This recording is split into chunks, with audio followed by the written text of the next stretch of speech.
Well, uh, why did I write Coyote? Or what's the purpose? Well, first of all, it's art, isn't it? So, what's the point? Um,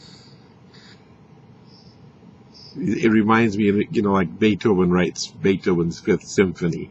We never sit down later and say, what does it mean? We don't do that. We appreciate the symphony.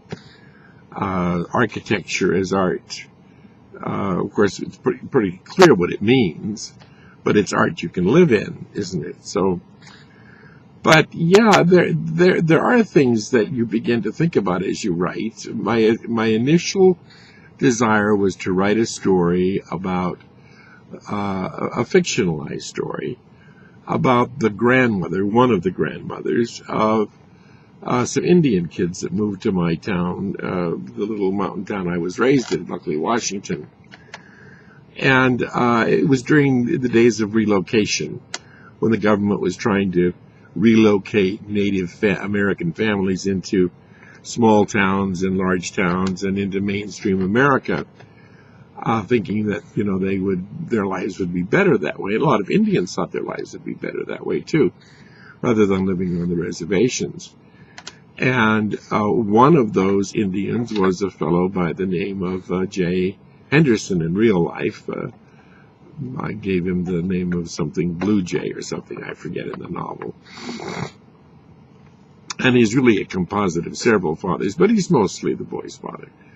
At any rate, he and his wife really decided that their kids would be better off if they could mainstream them in public schools than live in a small town, so he allowed the government to train him in a new career, dry cleaning, and they helped him establish a dry cleaning business in our town, even though we already had one.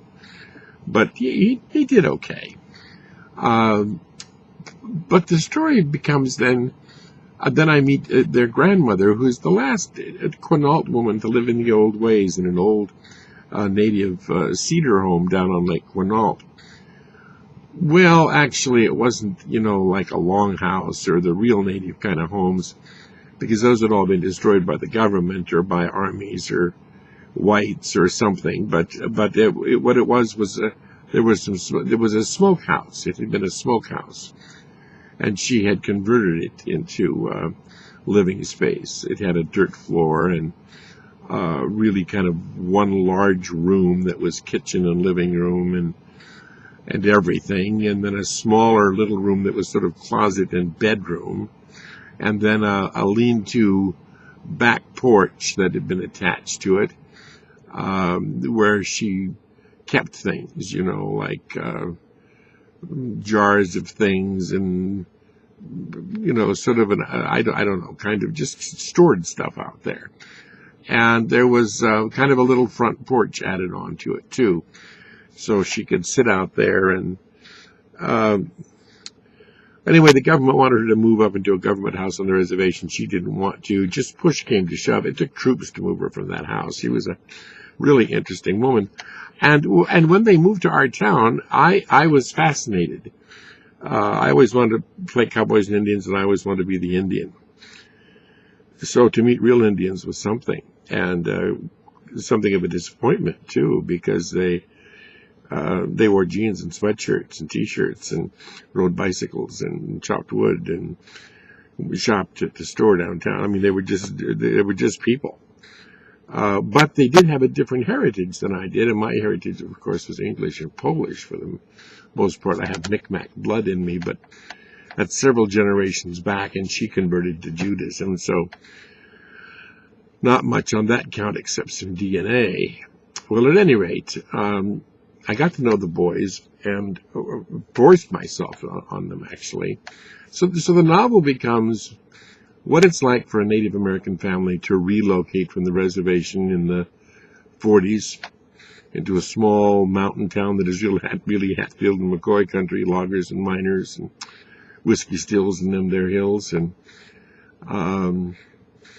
also what it's like for the town to have Native Americans living in the town, in a town that's all white.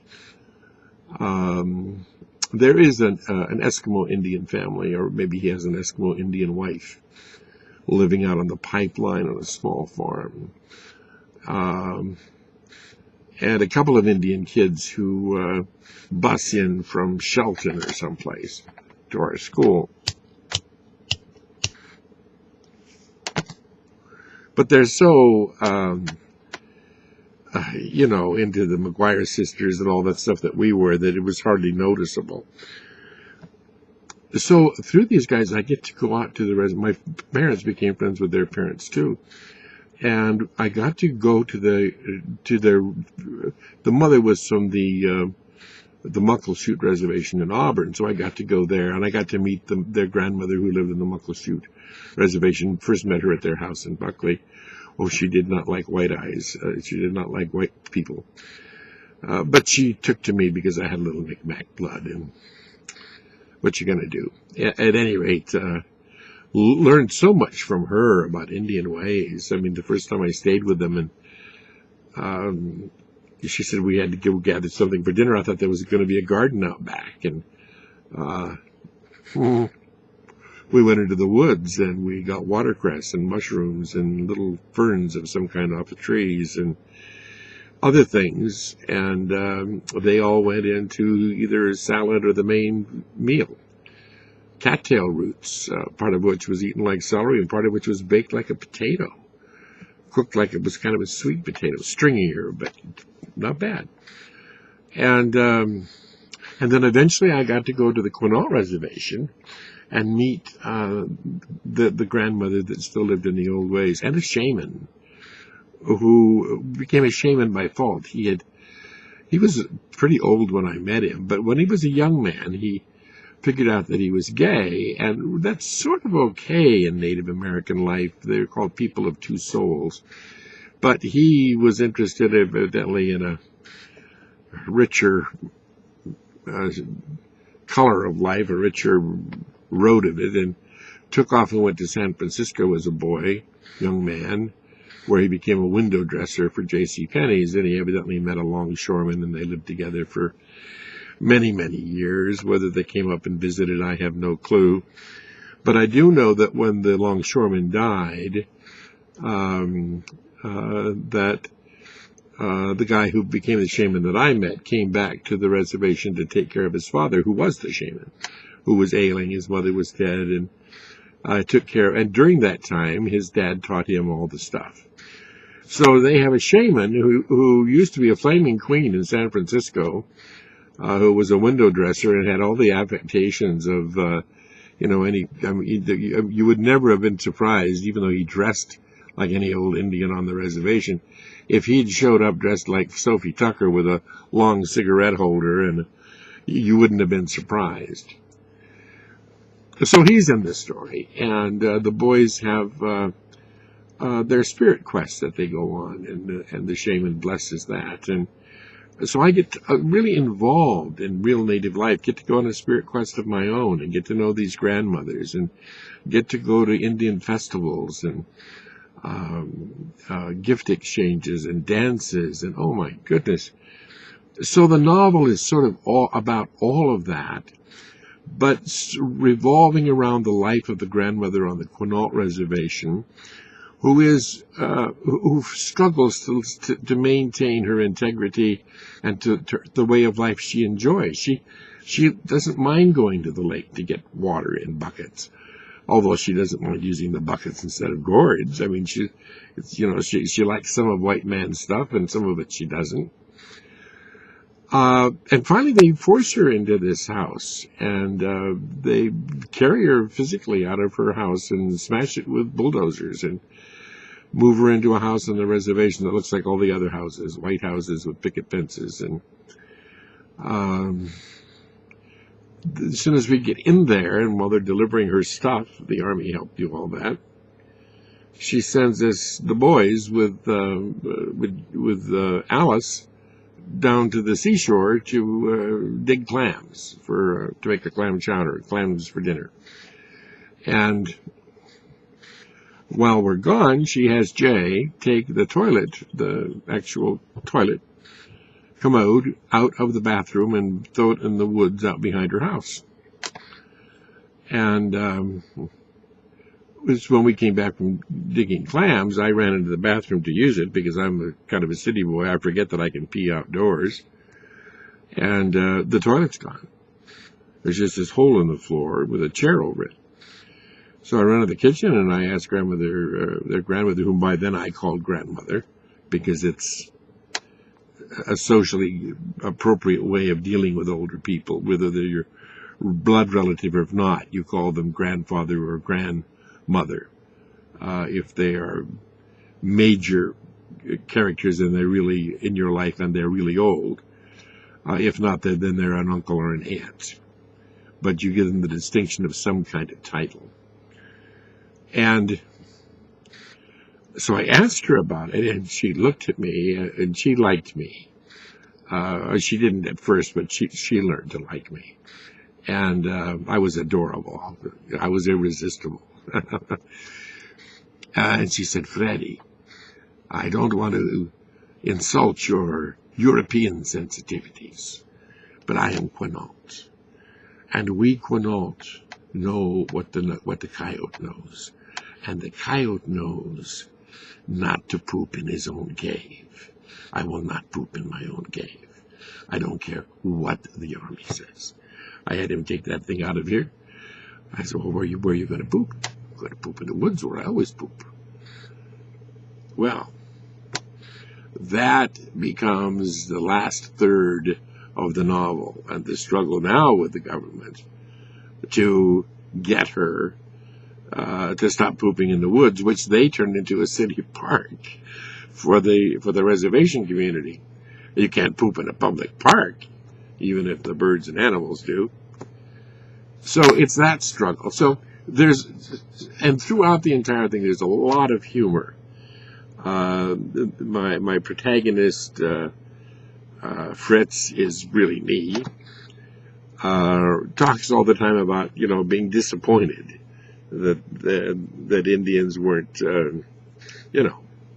lassoing buffalo. And at any rate, there's a lot of humor in it because of Saddle Seco, the shaman. The grandmothers are funny people in many ways. But it's also stacked and packed with real Northwest Native Indian lore and stories. I researched a great deal of that stuff out. I'm related to all kinds of Native Americans anyway, because even though I have just Micmac blood in me, I have a sister who married a guy who was part whatever Indians were living in California before Europeans came, and her son married a woman who was half German and half Squaxin. That's Salishan, like the Quinault and the Muckleshoots, the Salishan greater nation and language. Her daughter married, I don't know, I think he has some kind of maybe Asian as well as American Indian and European in him. He's gorgeous, is what he is, and their daughter is equally gorgeous. So there's a lot of Native American stuff just going around me, all the time. When I was teaching at the university, my office mate was another Micmac woman, more Micmac than I, Gail Tremblay, who's has published many books about her Indian heritage, and so I just know a lot of stuff about, especially Northwest Indian legends and stories. So the book is packed with that, all kinds of stories that come back to life about different landmarks and things like that.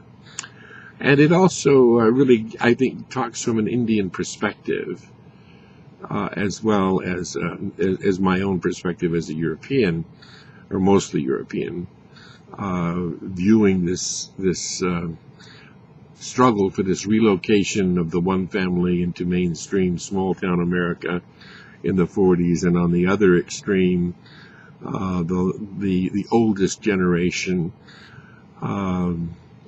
relocating from the way she lived and her people lived, her father and his father and his father and her mother, and up into government housing that was, as nice as the house we lived in. Brand new home with white picket fence and kitchen and a living room and a couple of bedrooms and a bathroom and a back porch and, just with electricity, all that kind of stuff.